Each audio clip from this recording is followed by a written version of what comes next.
All right, let's just dive right into it, shall we? Welcome to this explainer. Today, we're exploring a deeply fascinating topic, the afterlife of abandonment. Basically, what really happens when human settlements are just left behind. Whether it's by choice, sudden economic collapse, or a massive disaster, the places we build, they rarely stay frozen in the exact state we leave them. It begs the question, when humans vanish, what actually takes our place? It's a kind of eerie but honestly captivating thought, isn't it? So throughout this explainer, we're going to guide you through three incredibly distinct historical examples of vanished populations to see exactly what fills the void left by our absence. All right, part one, Roanoke. Assimilated, not lost. Okay, so when looking at the famous 1587 English colony of Roanoke, we've got to dismantle a story I'm sure you've probably heard a dozen times. On the one hand, you have this marketing myth that claims the entire colony just vanished into thin air, leaving behind nothing but a cryptic message carved on a post. Well, fun fact, that narrative was actually a marketing campaign started way back in 1937, mostly just because mystery sells. But on the other hand, the reality, the actual archaeological evidence, shows they didn't disappear into thin air at all. They simply relocated to nearby Hatteras Island and assimilated with the Croatoan Native American tribe. In fact, Scott Dawson, the president of the Croatoan Archaeologists Society, points out that archaeologists recently uncovered what he literally calls buckets of hammerscale on Hatteras Island. Now, if you're wondering what hammerscale is, it's a leftover byproduct of blacksmithing. So we literally have empirical, physical evidence of an entire metalworking workshop right there on the site. And since native populations at the time didn't work metal in that specific way, it pretty conclusively proves the English lived unworked right alongside the Croatoan tribe for decades. They weren't lost at all, guys. They just adapted. Moving on to section 2, the preserved ghost town. So, shifting gears from the East Coast all the way out to the high desert of the American West, let's talk about Bodie, California. This place underwent your classic boom and bust cycle. It all kicked off in 1859 when gold was discovered there, which triggered this explosive, massive growth. But man, the bust was absolute. Fast forward to 1942, and the United States War Production Board halted all non-essential gold mining in the country. That effectively shut down the absolute last of the large Bodie mills. The whole town emptied out, and eventually, in 1962, it was established as a California State Historical Park. But here's what makes Bodie so incredibly unique today. They have this preservation policy called arrested decay. Basically, California State Parks intervenes only to stabilize the buildings so they don't totally collapse, effectively halting any further deterioration.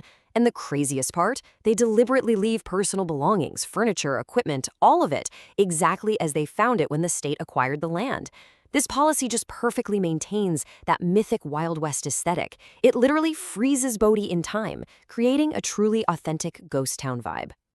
Oh, and here is a super fun, surprising little detail that undoubtedly helps protect all those artifacts sitting out in arrested decay.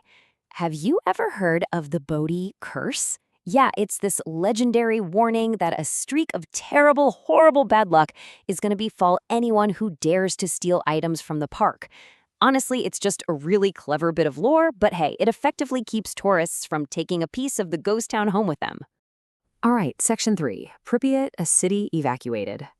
Now we're jumping to April 1986. Following the absolutely catastrophic Chernobyl nuclear disaster, a massive forced abandonment took place. The entire nearby city of Pripyat was evacuated the very next afternoon.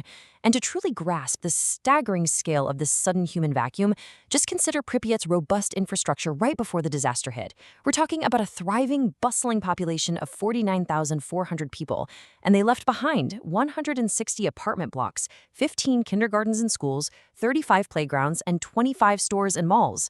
I mean, this was a completely modern, thriving city filled with life and industry that literally dropped to zero population practically overnight. And here's a detail that just always gets to me. That famous Pripyat Ferris wheel, you know, the one you almost always see in those haunting photographs of the abandoned amusement park? Well, it was actually scheduled to have its official grand opening on May 1st for the May Day celebrations. That was just 5 days after the disaster. It just perfectly and tragically underscores the abrupt halt of human life and culture in this region. Those rides never saw a single opening day. Which brings us to section 4. Chernobyl, nature reclaims the zone. So, if we move away from the abandoned concrete of Pripyat and head out into the surrounding 2,600 square kilometer exclusion zone, we find a massive ecological surprise: 19,832. That massive figure, that represents the exact number of wildlife sightings documented by researchers using camera traps. And what's totally wild is that this number is just from the Chernobyl Reserve Area alone, which stands in complete, stark contrast to the surrounding non-protected regions. And what exactly are those cameras catching? Incredibly thriving wildlife, right there in the zone.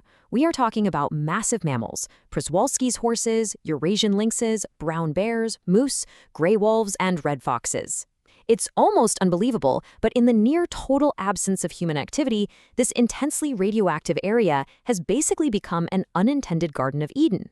It's supporting a shocking diversity of large megafauna just freely roaming the landscape. So, what does this all mean? Well, the crucial point the researchers found here is that it's the lack of human interference that actually makes the biggest difference. The strongest connection to high animal diversity was found in the largest, continuous areas that have strict enforcement against human intrusion. Basically, these connected reserves create a massive habitat mosaic large enough to actually support bigger animals over the long term. In fact, animals like moose were shown to be particularly sensitive to human activity, meaning they flourish here precisely because we are gone. Finally, Section 5, Life After Human Departure. When we connect all these stories, the assimilation of the Roanoke colonists into native tribes, the frozen-in-time preservation of Bodhi's arrested decay, and the wild, thriving reclamation of Chernobyl, we start to see a really clear pattern.